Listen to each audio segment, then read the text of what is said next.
Perfect. Okay. Thank you, Ron. Yes, I do know a thing or two about dividend stocks as I've been covering dividend stocks through our Keystone's income research for about 16 years here. So it's been a while, close to anyways, about 15 years, roughly around there. I'm aging myself, so I'm just going to stop talking and get into the content. But yeah, dividend stocks, specifically dividend growth stocks, have been what we have advised clients to make a important part of their overall investment strategy long term. And there's various reasons why we suggest this. I'm going to get into a couple of them in the upcoming slides. Now, a dividend, of course, is a payment made by a company to its investors. Usually this is on a regular basis, like monthly or quarterly. And when I say a dividend growth stock, what I'm referring to is a company that is also growing its earnings, growing its cash flow over time. So it has the ability to increase its dividend on a regular basis. And that's really where the majority of the focus that we put on income stocks is in, which is in the dividend growth space. So historically, and we've had slides in previous presentations that we've done. Historically, dividend growth stocks have outperformed other categories of stocks by a wide margin. And they've done this over time, over a 30-year time horizon with a lower overall level of risk. So this compared to, say, a non-dividend stocks, if you're averaging the groups, dividend growers or dividend payers versus non-dividend payers. Now, there was in terms of interest rates, as we all know, around 2022, we saw what began, what eventually became almost a historic rapid increase in rates. Rates that were near zero were raised between March of 2022 and July of 2023, from about near zero to a peak of about 5%. Now, generally speaking, dividend stocks are inversely correlated with interest rates, meaning that as interest rates go up, they look less attractive to investors. A lot of investors who are looking for income will pull money out of dividend stocks and they'll put it into fixed income like GIC and bonds. So during this period, a lot of dividend stocks, particularly those that did not have a very strong growth profile in the underlying business, have struggled. Now, traditionally, when we're talking about these defensive dividend industries, we'd be talking about utilities, pipelines, energy infrastructure, real estate investment trusts, those types of industries. Now, rates peaked last year in 2024 and have come down since then fairly significantly after peaking at 5%, down to about 2.75% today. Now, this has really kind of opened up the opportunity for dividend stocks and dividend growers to shine again. But I want to talk about some of the reasons why people should consider dividend stocks as an important part of their overall investment strategy.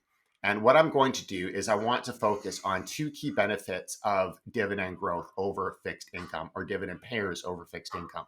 And these two benefits are going to be the preferential tax treatment and also the power of compound dividend growth.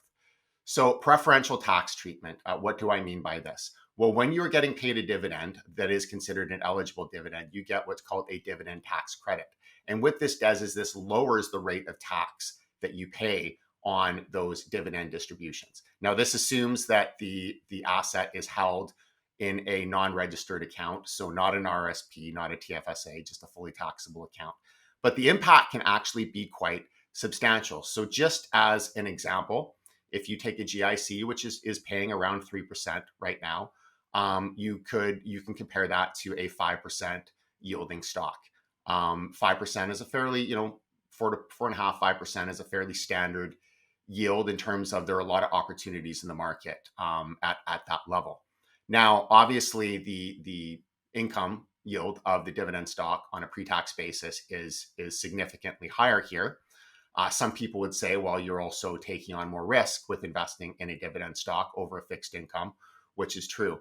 But when we actually apply the dividend tax credit and we compare that to the taxes that are applied on fixed income interest, which is just taxed at the full rate, we see a major differential in the after-tax return.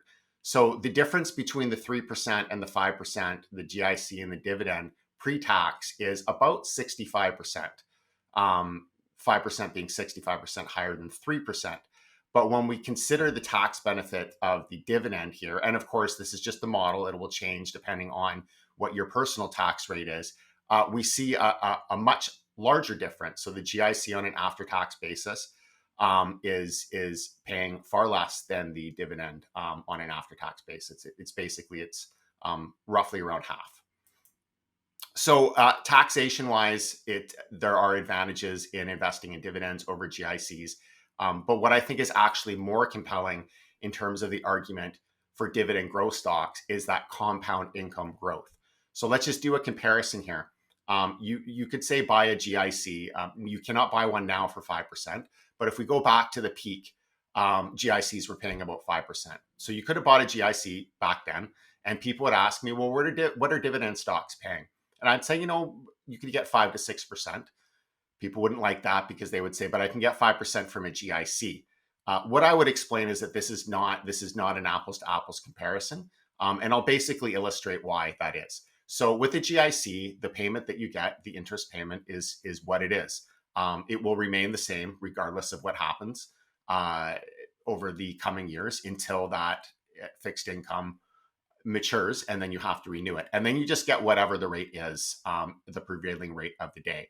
So if, for example, you were to take on a 10-year bond or a longer term GIC for 5%, you can expect 5% over the term of that fixed income security. Now let's compare this with a dividend growth stock. So we're going to start at the same yield of 5%. But in this case, we're going to assume that the dividend stock is growing its dividend at a rate of 5% per year. So 5% initial yield, 5% dividend growth. This is a fairly standard mix. There are opportunities in the market that provide this mix of yield and growth. And other opportunities, an even more attractive mix. But there are many opportunities with these metrics. So as you go through the years, those dividends continue to increase. And what happens is that your yield, your effective yield that you're being paid on that initial investment increases with it. So if we were to extrapolate this out 10 years, that fixed income security that originally paid you 5%, if it hasn't matured yet, is still just paying you 5% of your original investment. But the dividend growth stock, because it's been growing its dividend every year, is now paying you an effective yield of close to 8%. So that's a huge differential. And the difference, again, if it's a great company that's continuing to grow, it can continue to grow its dividend for 10, 20 years or more. And that's something for the grandkids in the future, potentially.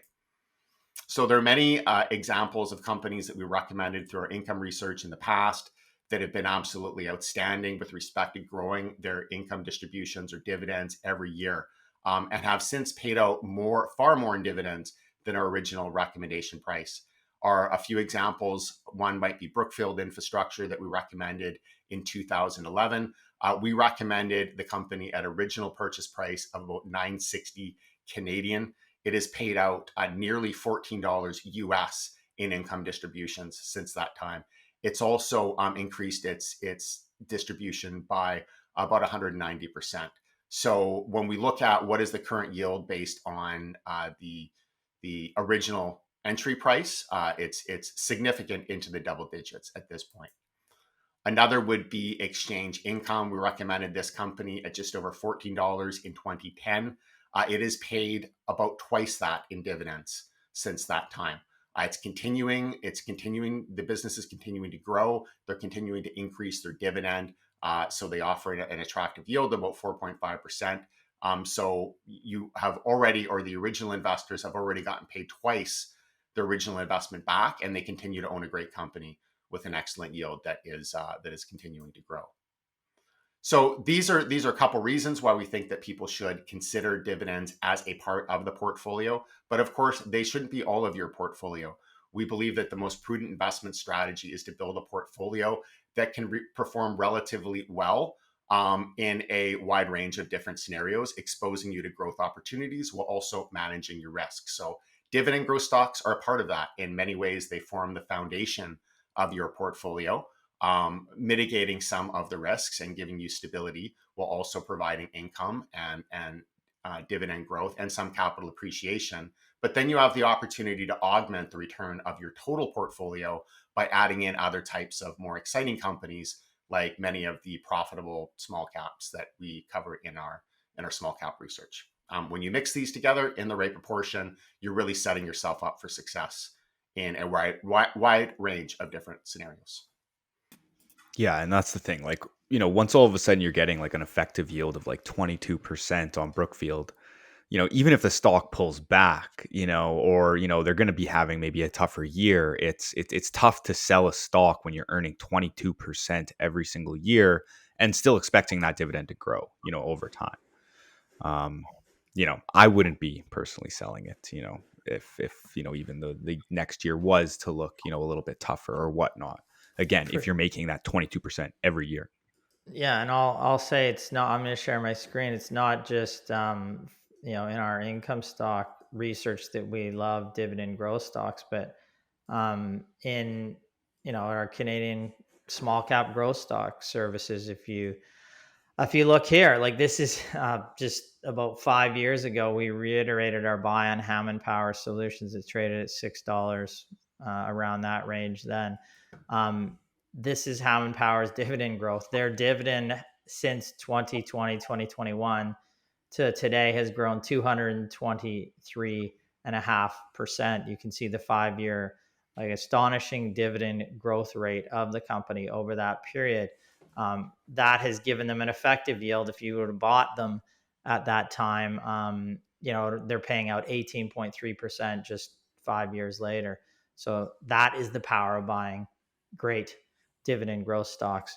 And of course, in this case, in terms of Hammond Power, the stock has went from $6 to over $110 today, and from our original recommendations, it's up 20,000%. So, I mean, you have uh, income growth stocks, and then some of the highest growth businesses. Like we reference Boyd all the time. Boyd has been a dividend growth stock as well.